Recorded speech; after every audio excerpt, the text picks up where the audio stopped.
우리 사랑하는 샘물 성도 여러분, 오늘도 이 아침에 여러분과 함께 말씀을 통해 하나님께서 오늘 우리에게 주신 도전을 묵상하며 또 그렇게 살아나가기를 소망합니다. 우리 다 같이 샘물의 기도를 하나님께 먼저 올려드리겠습니다. 마음과 샘물의 기도를 하나님께 드립니다. 먼저 우리의 믿음을 고백합니다. 여호와는 나의 목자시니 내게 부족함이 없으리로다. 그가 나를 푸른 풀밭에 누이시며 쉴 만한 물가로 인도하시는도다. 아멘. 하나님 아버지, 하나님께서 우리의 참 목자가 되어 주심에 감사드립니다. 우리의 평생이 참 목자 되신 하나님의 음성을 따라 하나님과 동행하는 삶이 되게 하시고 하나님만으로 만족하는 인생이 되게 하옵소서. 샘물 공동체를 위해 기도합니다. 내 영혼을 소생시키시고 자기 이름을 위하여 의의 길로 인도하시는도다. 아멘. 하나님 아버지, 우리 샘물 공동체가 하나님만을 목자로 섬기는 교회가 되길 소망합니다. 샘물의 예배를 통해 모든 성도들이 하나님이 공급하시는 생명의 양식을 풍성히 얻게 하시고 하나님 안에서 참된 안식과 영혼이 소생하는 은혜를 경험케 하옵소서. 샘물의 모든 목장들을 하나님께서 친히 돌보시어 목장 식구들이 주 안에서 하나가 되게 하시고 서로를 돌아보며 사랑을 나누는 생명 공동체가 되게 하옵소서. 작은 목자 훈련과 사남사밤을 통해 샘물의 모든 성도들이 의의 길을 걸어가는 은혜 내려 주옵소서. 사랑하는 지체들을 위해 기도합니다. 내가 사망의 음침한 골짜기로 다닐지라도 해를 두려워하지 않을 것은 주께서 나와 함께 하심이라. 아멘. 하나님 아버지, 병중에 있는 지체들을 긍휼히 여겨주시고 회복의 은혜를 주옵소서. 인생의 골짜기 가운데 주께서 친히 찾아가셔서 함께하여 주시고 주의 지팡이와 막대기로 지켜 주옵소서. 고난 중에도 하나님의 함께하심을 기억하게 하시고 주님의 강한 손을 의지함으로 모든 고난과 환난을 능히 견디며 주께서 주시는 힘과 용기로 승리하게 하소서. 우리 자녀들을 위해 기도합니다. 내 평생의 선하심과 인자하심이 반드시 나를 따르리니 내가 여호와의 집에 영원히 살리로다. 아멘. 하나님 아버지, 우리 자녀들의 삶 가운데 선한 목자 되어 주옵소서. 하나님의 선하심이 자녀들의 걸음을 이끌어 주시고 하나님의 인자하심이 뒤에서 불어오는 바람이 되어 주옵소서. 세상의 많은 시험과 시련 속에서도 끝까지 믿음을 지키게 하시고 하나님의 자녀답게 살아가게 하옵소서. 신학기를 맞아 학교 생활 가운데도 부족함이 없게 하시고 때를 따라 돕는 은혜를 허락하여 주옵소서. 오늘 하루도 선한 목자 되신 주님께서 우리와 함께 하심을 믿으며 이 모든 간구를 우리의 선한 목자 되신 예수 그리스도의 이름으로 기도드립니다. 아멘. 오늘 저와 여러분이 함께 나누실 말씀은 고린도전서 10장 14절에서부터 11장 1절까지의 말씀입니다. 제법 긴데요. 우리 함께 묵상하겠습니다. 그런즉 내 사랑하는 자들아, 우상 숭배하는 일을 피하라. 나는 지혜 있는 자들에게 말함과 같이 하노니 너희는 내가 이르는 말을 스스로 판단하라. 우리가 축복하는 바 축복의 잔은 그리스도의 피에 참여함이 아니며 우리가 떼는 떡은 그리스도의 몸에 참여함이 아니냐. 떡이 하나요 많은 우리가 한 몸이니 이는 우리가 다 한 떡에 참여함이라.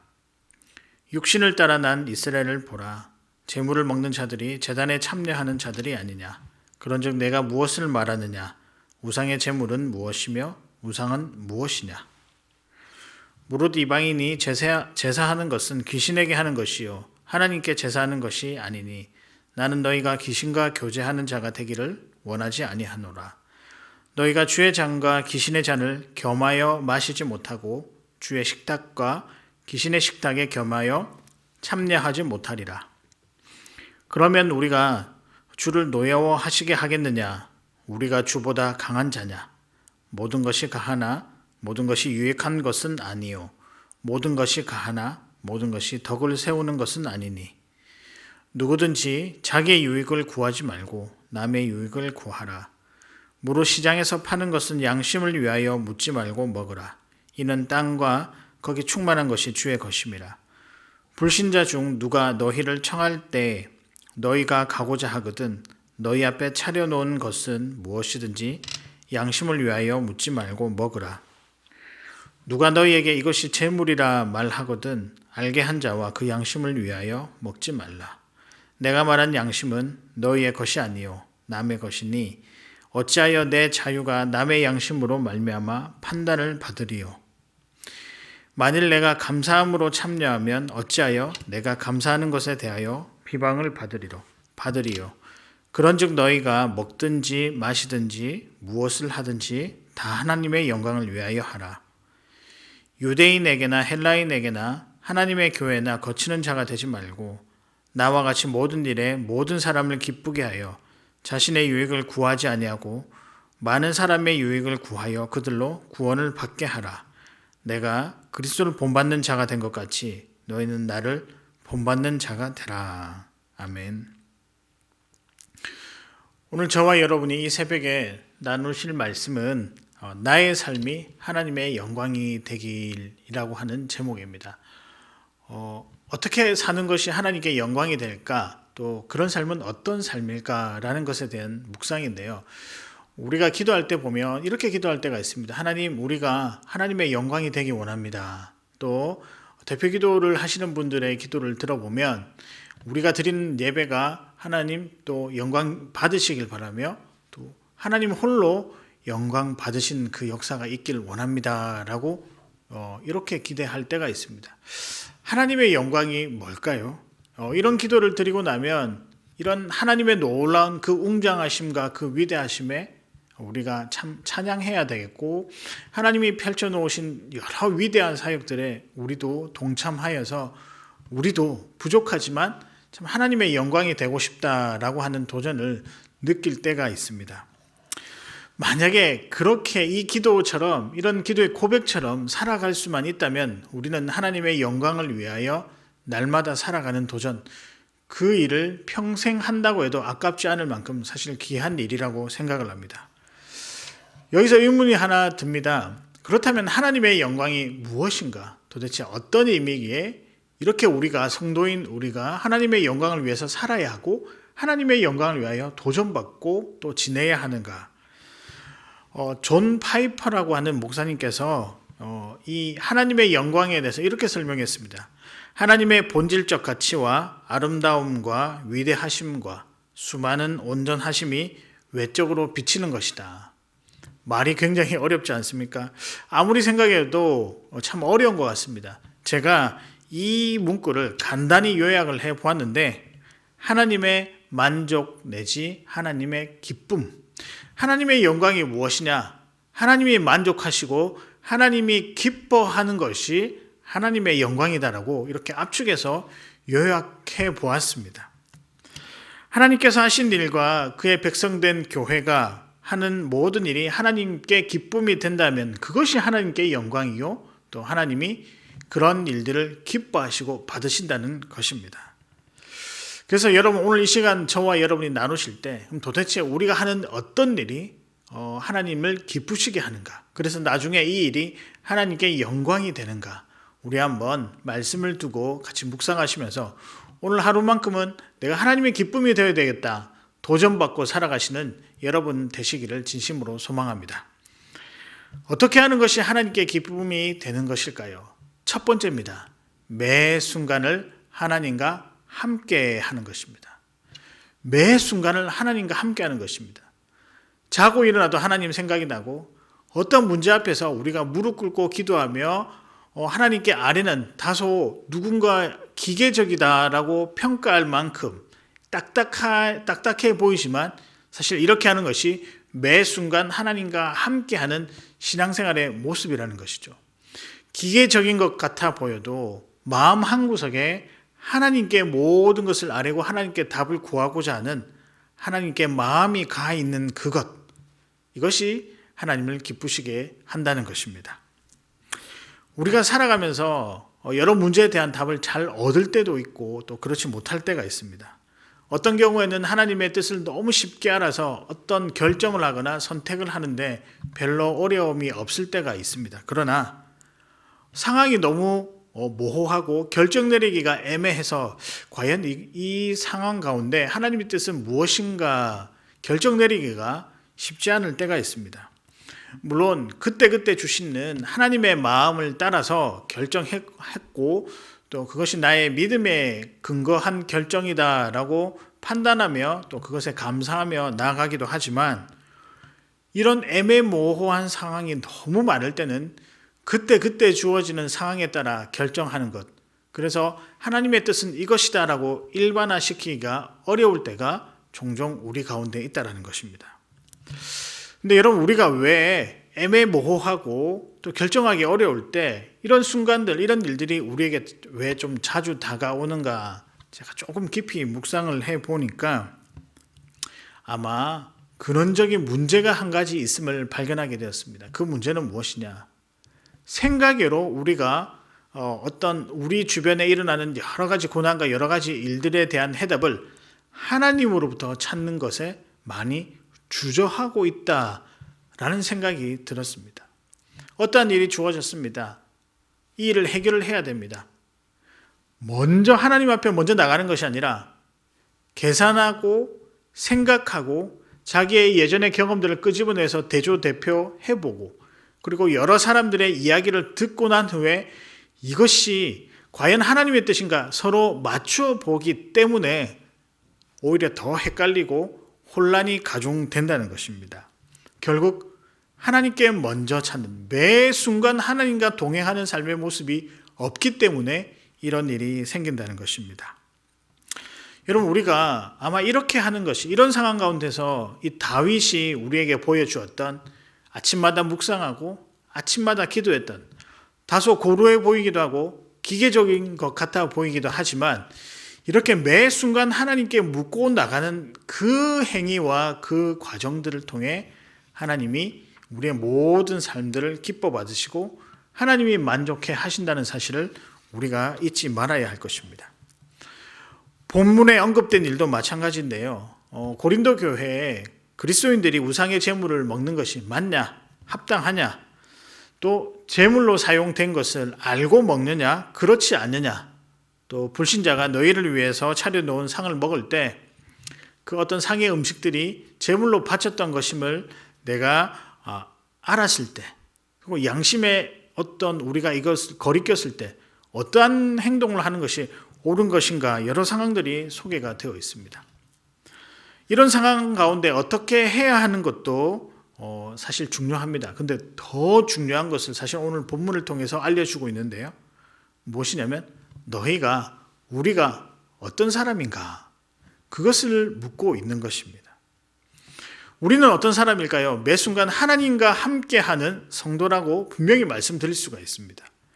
16절, 17절에 보면 그리스도의 몸에 참여함이 아니냐, 21절에 보면 주의 잔과 귀신의 잔과 겸하여 마시지 못하고, 31절에 너희가 먹든지 마시든지 다 주의 영광을 위하여 하라. 성도는 하나님이 기뻐하시는 것이 무엇인지 고민하는 자들입니다.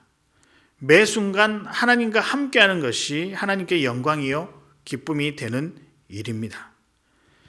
여러분, 이런 애매한 순간 가운데 먼저 해야 될 것은 다 주의 영광, 이것이야말로 하나님께 기쁨이 되는 일이냐 그렇지 않느냐를 먼저 생각하고 하나님 앞에 답을 묻는 그 행위가 더 중요하다. 그래서 여러분, 이 문제에 대한 해결을 먼저 제시한 것이 아니라 너희가 누구냐? 우리는 매 순간 하나님과 함께하는 성도다.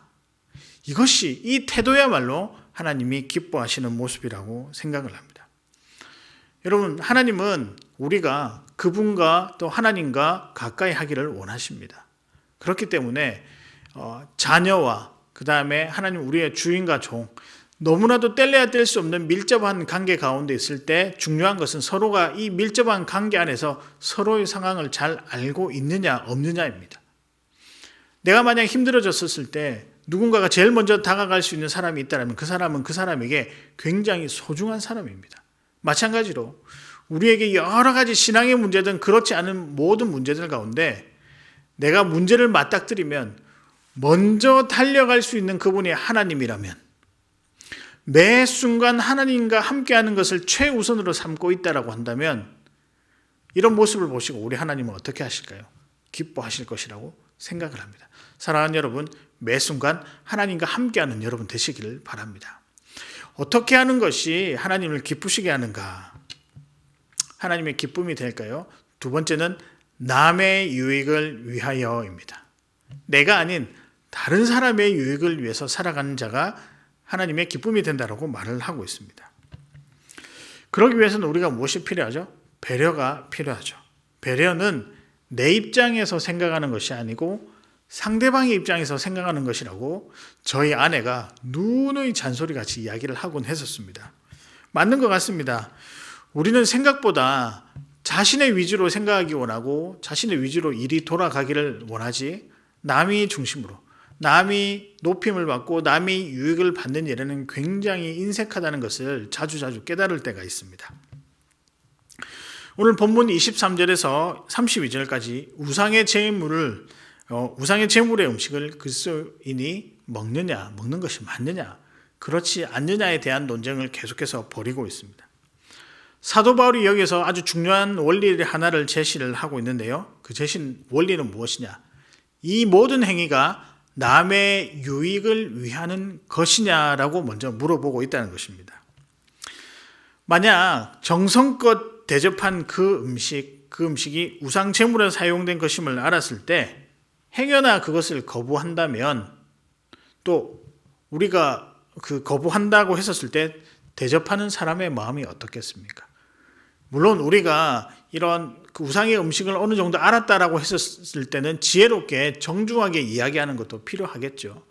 그런데 어느 집에 갔었는데 그 음식이 제사를 지내는 음식인지 알지도 못했는데 먼저 이것이 혹시 제사 지내는 음식입니까? 그렇지 않습니까? 물어보는 것은 뭐하다? 무례하다라는 것이죠. 하나님은 이런 상황 가운데서 맨 먼저 우리에게 생각해야 될 것은 남의 유익을 먼저 생각하라고 권면하고 있습니다.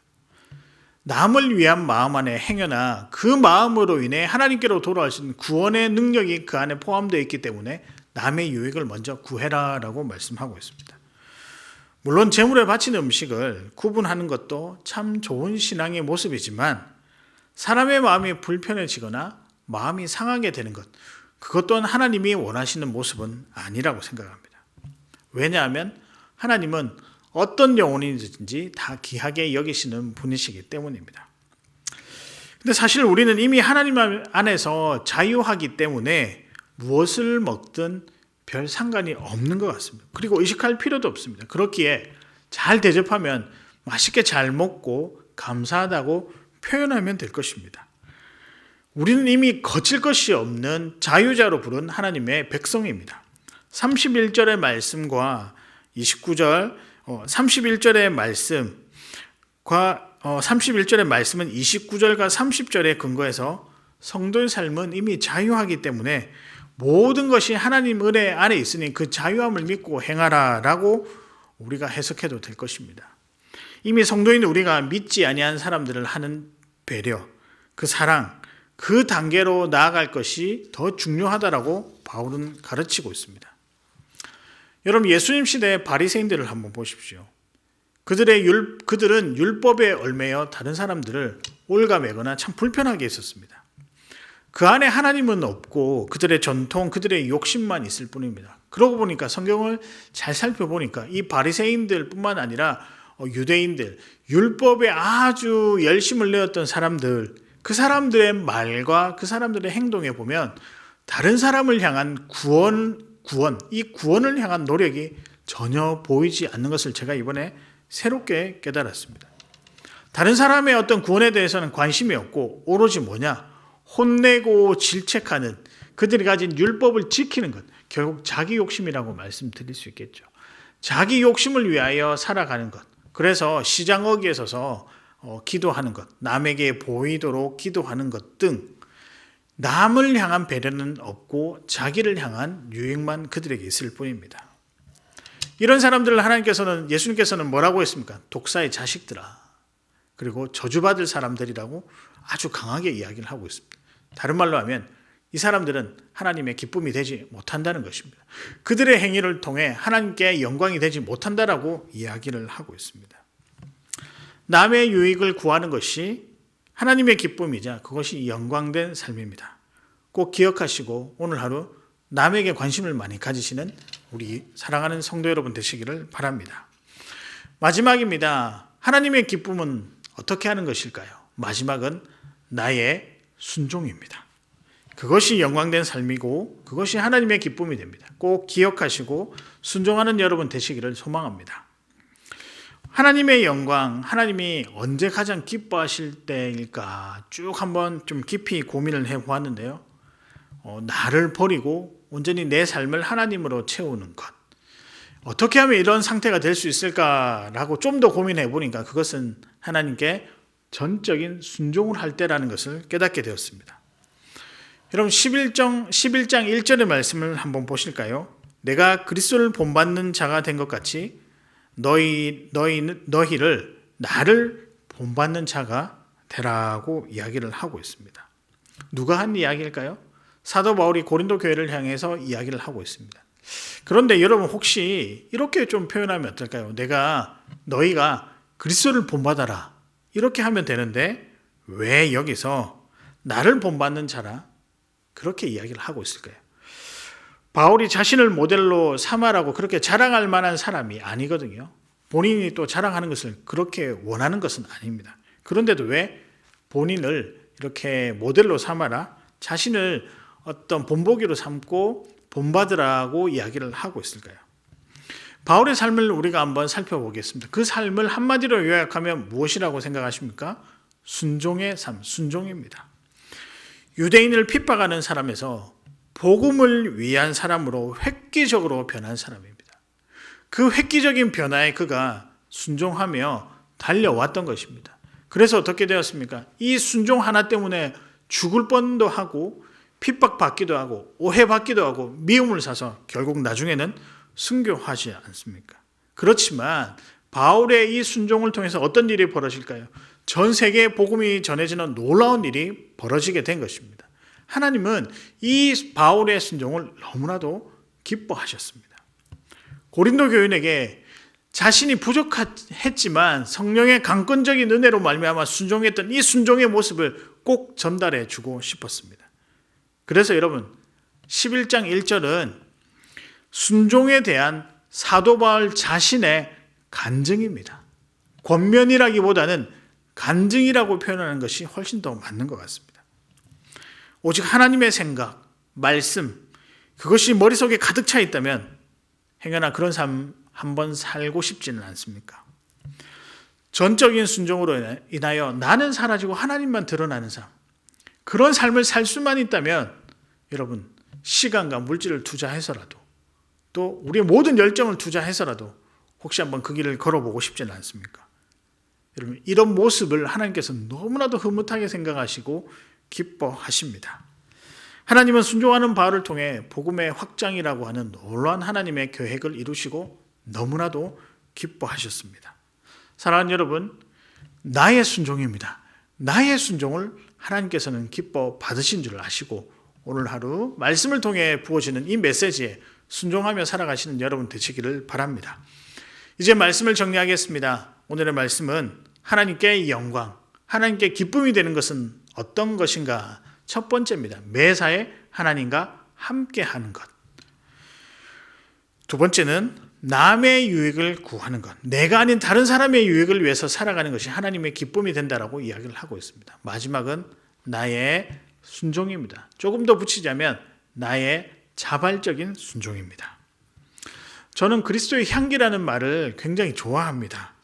그냥 어디에 있든 어떤 일을 하든 간에 그 사람이 지나간 곳에 예수 그리스도의 사랑과 은혜가 묻어난다면, 그런 평가를 받는다면 더없이 행복하고 참 좋을 것 같습니다. 그런 평가 자체가 개인적으로도 영광이지만 또 하나님도 이런 우리의 모습을 보고 참 기뻐하시고 영광 받으실 것이라고 생각을 합니다. 하나님께 기쁨이 되는 삶. 오늘 하루 이 단어를 하나를 기억했으면 좋겠는데요. 하나님의 기쁨. 그것이 곧 하나님의 영광이다. 오늘 하루 살아가실 때 내가 어떻게 하면 하나님의 기쁨이 될 수 있는가?